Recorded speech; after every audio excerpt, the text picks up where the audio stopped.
ቆይ እኔ የምለው ማለት ነው የአብርሽ ከቤት መውጣት ለምንድነው እንደዚህ አንጨረጨራችሁ? እሷ እኮ ከዚህ በፊት ስትወጣ እንደዚህ አልተንጨረጨራችሁም። አርግዛ ሰው በሌላ ሰዓት እንደዛ ስትሆን ማንም መቶ እሱን የተናገረው የለም። ከቤት ወጣ ስትኖር ተከራይታ ማለት ነው።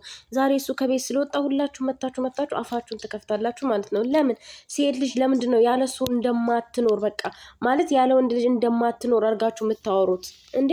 ሴት ልጅ ብቻ ተንትና ተበዳይና ሴት ልጅ ብቻ ጫና እሷ ላይ ብቻ ይሁን አላችሁ። ለምን እንዴ? ሴትም እኮ ሴት ናት አይደለም? ሴትም ልጅ ትችላለች። ወንድ ልጅ የሚችለውን ሁሉ ትችላለች። በቃ ጾታ ነው የሚለያቸው ማለት ነው። እና እሷ ትላንትና እንደዛ ስትሰቃይ እንደዛ ስትመታችሁ ያልተናገራችሁ ዛሬ ላይ አንቺ ራሱ መጥተሽ እዚህ ጋር መናገር የለብሽም። እሱ ቤት ይግባ እንደዚህ ማለት እንዴት ነው? የተፋታ ሰው እንዴት ነው አንድ ላይ የሚገባው እንዴ? አዎ ተስማምተው ከሆነ እሺ፣ ግን ልጅቷን አስገድዳችኋት እንዴት ነው የሚገባው?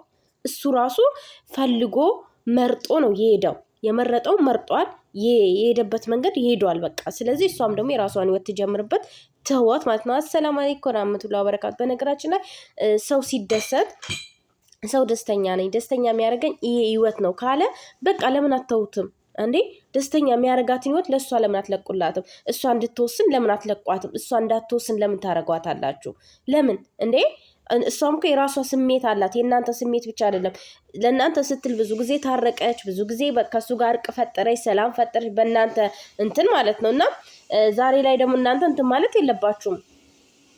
እሷ ወደ ሌላ እንትን እንድትል ማድረግ የለባችሁም። በቃ ለምን ተዋት ለራሷ ማለት ነው። እሷ በራሷ ስሜት አላት። የምትወስን ሴት ናት። ትወስን በቃ ማንኛውም ሰው። እሱም ደግሞ ወንድሟ ኖቤል ደግሞ አዎ ሰው ያስፈልገዋል። ለሰው ልጅ ሰው ያስፈልገዋል ከጎኑ የሚቆምለት ማለት ነው። እሱም ደግሞ ተረቷት ከጎኑ አቆሟል አይደል? እሱንም መንቀፍ የለብሽም አንቺ ማለት ነው።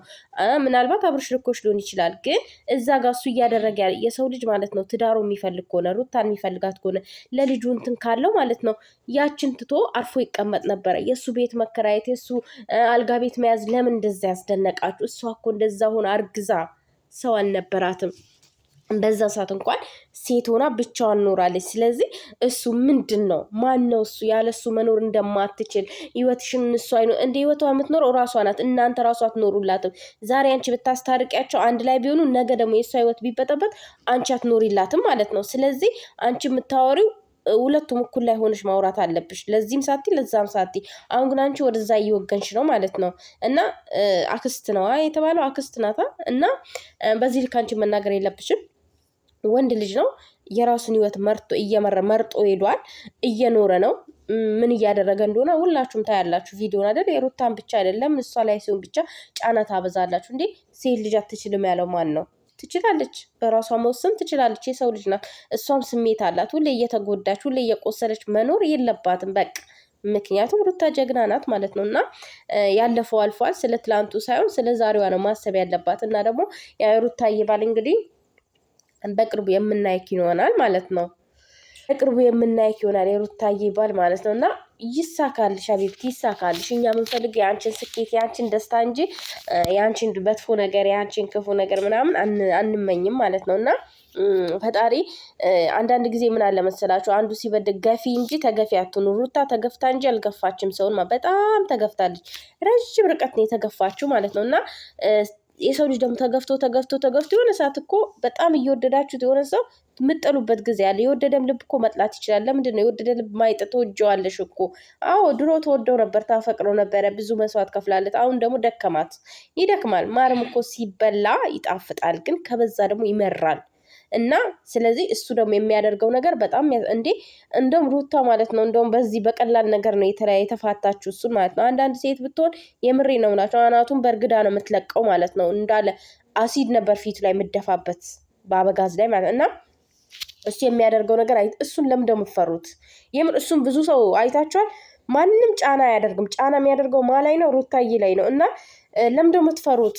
ማን ነው እሱ? ምንድን ነው? ለምን ደግሞ ያስፈራችሁ? ወይስ ያስፈራራችኋል? ወይ ደግሞ ብር እየከፈላችሁ ነው እንደዚህ የምታወሩት? የምር ሁሉም መቶ እሷ ላይ ነው ጫና የሚያደርገው። ያም ይመጣን አፉን ይከፍታል፣ የሚመጣን አፉን ይከፍታል። እኔ ልወስንልሽ፣ እኛ እንወስንልሽ፣ እኛ እንምራሽ መንገዱን ትላላችሁ ማለት ነው። ለምን እንዴ? እሷ እኮ የራሷ ህይወት ነው። በቃ የራሷ እኮ መወሰን ትችላለች። ራሷን መምራት ትችላለች። ህፃን ልጅ አይደለችም እኮ። ስለዚህ ተዋት በቃ። ልጅቷ ትኑርበት። ሰላሟን ለምን አትሰጧትም?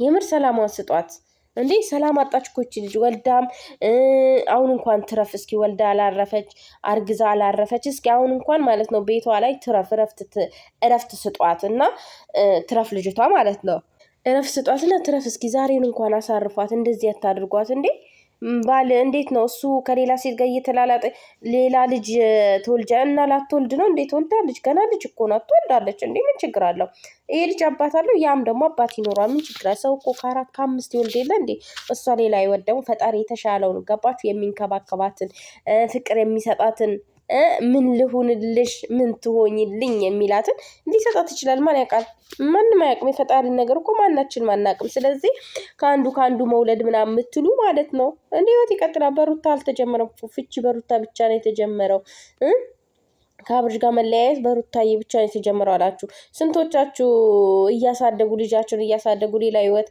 እየኖሩ አይደል እንዴ በእነሱ ብቻ እንዴት ተጀመረ ጉድ እኮ ነው ነገሩ እንዴት ነው ወገን ሩታዬ ብቻ ናት የፈታችሁ ሩታዬ ብቻ እንዲህ ማድረግ የሌለባት ምናምን አላችሁ እሷ መብቷ ነው በራሷ ተወስናለች መብቷ ነው ማለት ነው እንደፈለገች ማድረግ ትችላለች በቃ መብቷ ነው በራሷ መወሰን ትችላለች እኔ አሁን ለምሳሌ ኖቤን ደግፈዋለሁ ለምን ከሷ ጎን ስለቆመ ማለት ነው በቃ ከእቴ ጎን የቆመው ሁሉ እደግፋለሁ ስለዚህ አንቺ ደግሞ ዝም ብለሽ እንትን አትበይ አትናገሪ ማለት ነው አክስቲዋ እኔ አልናገርሽም አንቺ ትልቅ ሰው ግን አታምጡብን አጥበንም እንድናሰጣ ማለት ነው የምሬን ነው የምላችሁና ተለቅ ያሉ ሰዎችን አታምጡ ተው ግን ለመናገር ራሱ አይመችም የምሬን ነው የምላችሁና ኖቤል በጣም በቃ ተመችተኛል ሂድበት አጣብሳት ሩታን ምን ችግር አለው እኛም ደግሞ ለማጨብጨብ ማን ብሎ እናጨበጭባለን ትሄድበት ችግር የለውም አሁን በቅርቡ ይመጣል ከአሜሪካን ይዟት ሊድ ወገን ከአሜሪካን ነው የሚመጣው እና አታስቡ ደግሞ ከአሜሪካ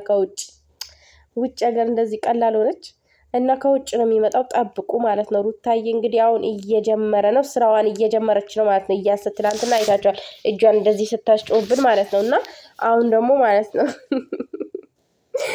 እና የአሜሪካኑ ባሏ ይመጣል ማለት ነው ውዶች ወይ ይመጣል ወይ ደግሞ አሜሪካን ሄዳ ይገናኛሉ ከዛ በቃ እንግዲህ አብርሽ ይጨልላል ትላላችሁ እስኪ ቆይ እስኪ አሁን እስኪ ሩታዬ ከሌላ ሰው ጋር ስትመጣ ምን እንደሚሰማው ምን አይነት ስሜት እንደሚሰማው እናያለን ምክንያቱም ለምን እንደሆነ ታውቃላችሁ አንዳንድ ሰው እዛ ቦታ ላይ ካልሆነ ማለት ነው ምንም ስሜት ላይ ይሰማው ይችላል የሩታ የሚያማት ህመም እሱንም እንዲያማው እንፈልጋለን ሩታዬ ልክ አስገቢልን ማለት ነው ያው ልጅሽ እና ሩታዬ ማለት ነው ልክ አስገቢልን ይሄንን እንከፍ የሆነ ልጅ ማለት ነው አንድ ነገር የማይገባው ድንጋይ የሆነ ልጅ እና ደግሞ ለሱ ሊከራከሩ የሚመጡ ሰዎች ደግሞ በጣም ነው የሚገርመኝ የምሬ ነው በጣም ነው የምትገርሙኝ የምር በጣም ትገርማላችሁ እንዴት ለምን ምክንያቱ ምን አድርጎ ነው ምን አድርጎላችሁ ነው እሷ ላይ ብቻ እኔ እኮ ግርም እውነት ሴት ልጅ አትወስን በቃ ሴት ልጅ ያለ ባሏ መኖር አትችልም ምናምን እንደዛ አይነት የምታስቡ ሰዎች በጣም ነው የምትገርሙኝ የምር አክስትየዋ ራሱ አንቺ ራሱ እንደዚህ ማሰብሽ በጣም እኔ እንጃ ብቻ